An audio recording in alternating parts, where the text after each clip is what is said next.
Hey guys, welcome back to Making Everyday Magic. My name is Shanna. If you are new here, we are a homeschooling family of 4 who focuses on secular curriculum choices. Today, I am pairing up with some of your favorite secular homeschoolers to bring you a look at our homeschool budget. Guys, before we go any further, please scroll down, hit the big red subscribe button, turn on the bell for notifications, and give this video a thumbs up. Now, this is one of those things that I think is gonna get a lot of feedback and a lot of questions. So either write on down in the comments, or you can head on over to Instagram at Making Everyday Magic and shoot me a DM. Now, I intentionally asked some of our secular homeschooler friends to come and share with me so that you can get different looks and different perspectives on homeschool budgeting. I intend to share my real numbers with you. They may not all intend to do that, or none of them may intend to do that. As you know, budgeting is very personal. It's a very personal choice and decision. And just like homeschool, every single budget is different because it is unique to your family situations.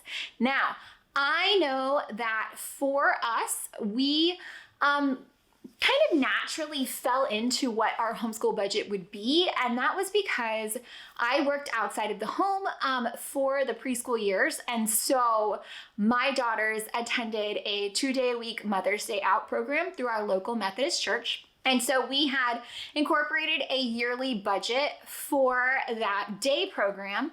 And just in then continuing on and going into homeschooling, we decided that we would just take that money and move that money, and that became our homeschool budget. So that is actually how we laid the foundation for determining what our homeschooling budget would be. It's just kind of the continuation of our same educational budget, really. So we just kind of moved it over, and so far it's worked really well, and we haven't needed to modify or adjust that at all. So that was really good for us. And again, it just kind of gave us that place to start as far as knowing what to expect or spend or do. Now, a lot of families will work really hard to source things secondhand. So I'm hoping that some of the people who do come and share will give you a little bit more look into that. I personally don't do that. I just never have, and I've never come across a lot of resources, but I'm not investing a lot of energy in finding those. So I am not somebody who can speak to the availability of a lot of these things secondhand, but some of these moms really do work really hard to find them and source them, and it's honestly amazing the savings that they can find. So if you are looking for something more like that, be sure to check out the playlist down below, because I'm sure that somebody can answer that for you or speak to that aspect of homeschool budgeting. Like I said, we already had a number and we just kind of moved it over and have maintained that. Now, the way that we do that is we have multiple accounts, and the monthly allocation for the kids just kind of comes out and sets aside. So we have a rolling budget. It's not like some people will do your tax return money that goes for that, or here's a lump sum and we set that aside for that. That's not how we work. The way that we operate is that we just kind of have it goes in every month automatically, and then we spend it as we see fit. And I tend to break it up on the school year. So that works for us, and that's the way that we have done that. I have so many things that I need to start kind of getting out of my home that need a new home. So I do think that pretty soon I will be posting some of those over on my Instagram page. So be sure to head on over at Making Everyday Magic and follow me there.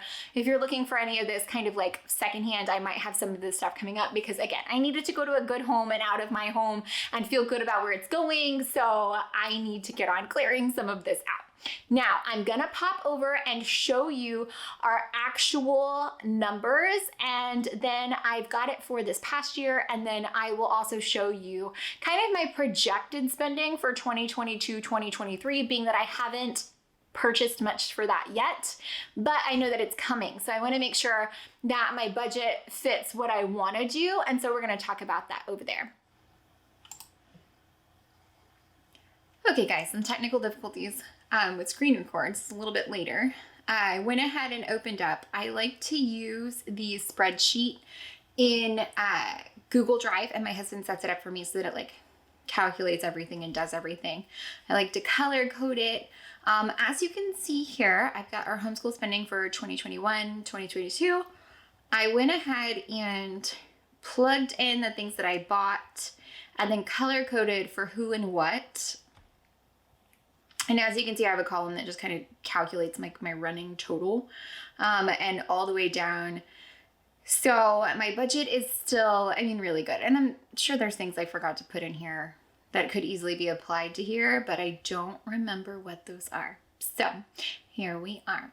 Now, like I said, I start with $4,000, reminding you how we got that number and how we do this. And then as I buy things, I go ahead and plug it in. And what I have actually done, so this is 2021, 2022. So what we've spent, remaining balance, whatever, but I don't necessarily like take my remaining balance and put it anywhere because we have that account where it just kind of accumulates all year. So I just need to really, it's probably more like tracking my spending than it is like budgeting, because I've never like, I guess, really come super close to that. I went ahead and this is my homeschool spending for 2022, 2023.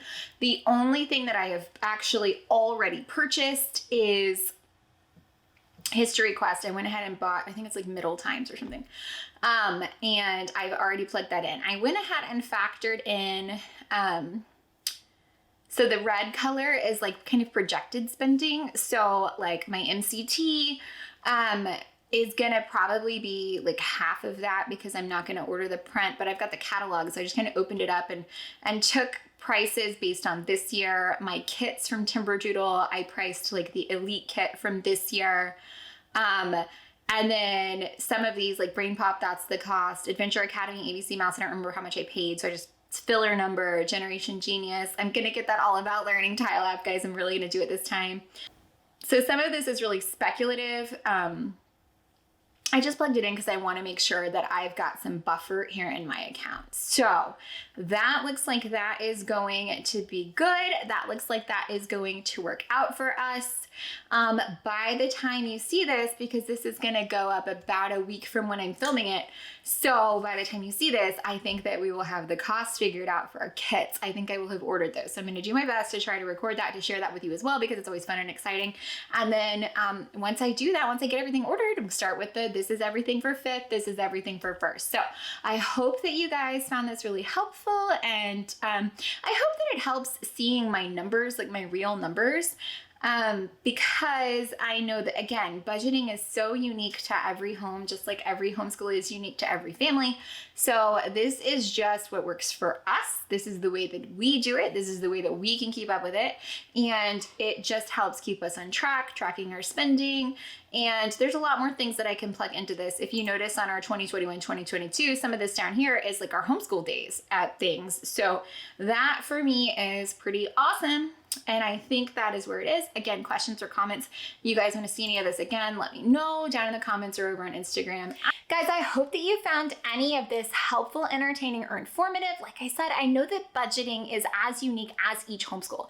It is as unique to each situation. Every person that comes to it is gonna have a different number, a different need, different resources. So I know that it can be one of those things that it is honestly unique to every single home and family. So thank you so much for the wonderful ladies in the playlist linked down below who made a point to come and share their perspective on homeschool budgeting with us. It's very helpful to have resources and different people that you can talk to and different people that you can look to who might more closely align with you than I do. It's always really great to be able to get these kind of like different perspectives and different things, especially when it comes to something like, I mean, homeschooling is not inexpensive, okay? So homeschooling is one of those things that, you know, there's an investment, time, energy, money for sure. And so you need to be able to do the best that you can with what you've got to invest, all aspects of that. So I hope that you found this helpful. Thank you again to those wonderful ladies. Be sure to go check out that playlist and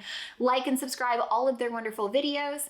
Guys, I hope that this served you very well. If so, please scroll down, hit the big red subscribe button, turn on the bell for notifications, and give this video a thumbs up. While you're down there, you can find that playlist, shoot me a comment down in the comment section below, or head on over to Instagram at Making Everyday Magic and shoot me a DM. While you're down there, guys, let me know. How do you budget? Do you budget? Do you just do what you need to? Or do you allocate funds? Like, what do you have going on? What works for you? I like to use, as you saw, the Google Drive spreadsheet. That works really well for me. I can plug it in from anywhere. I like that it's accessible kind of wherever I am, so that's really handy for us. Let us know. What are you working with? What are you doing?